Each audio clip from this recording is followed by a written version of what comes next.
ആലപ്പുഴ ചെറുതനയിൽ 6 പേരെ കടിച്ച തെരുവുനായയ്ക്ക് പേവിഷബാധ സ്ഥിരീകരിച്ചു. തിരുവല്ലയിലെ മൃഗസംരക്ഷണ വകുപ്പ് ലാബിൽ നടത്തിയ പരിശോധനയിലാണ് സ്ഥിരീകരണം. ചേർത്തലയിൽ രാവിലെയുണ്ടായ തെരുവുനായ ആക്രമണത്തിൽ 8 പേർക്ക് പരിക്കേറ്റു. തിങ്കളാഴ്ച രാത്രിയാണ് ആദ്യം തെരുവുനായയുടെ ആക്രമണമുണ്ടായത്. പുന്നൂർപറമ്പിൽ നാസിമയുടെ മകൾ 12 വയസ്സുകാരിയായ അൻസിറയ്ക്കാണ് ആദ്യമായി നായയുടെ കടിയേറ്റത്.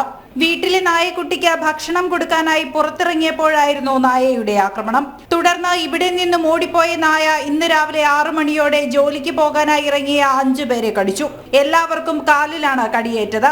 ഇവർ വണ്ടാനം മെഡിക്കൽ കോളേജ് ആശുപത്രിയിൽ ചികിത്സ തേടിയിരുന്നു. നാട്ടുകാരെ കടിച്ച നായയെ പിന്നീട് സമീപത്തെ പറമ്പിൽ ചത്ത നിലയിൽ കണ്ടെത്തി. നായയ്ക്ക് പേവിഷബാധ സ്ഥിരീകരിച്ചതോടെ നാട്ടുകാർ ആശങ്കയിലാണ്.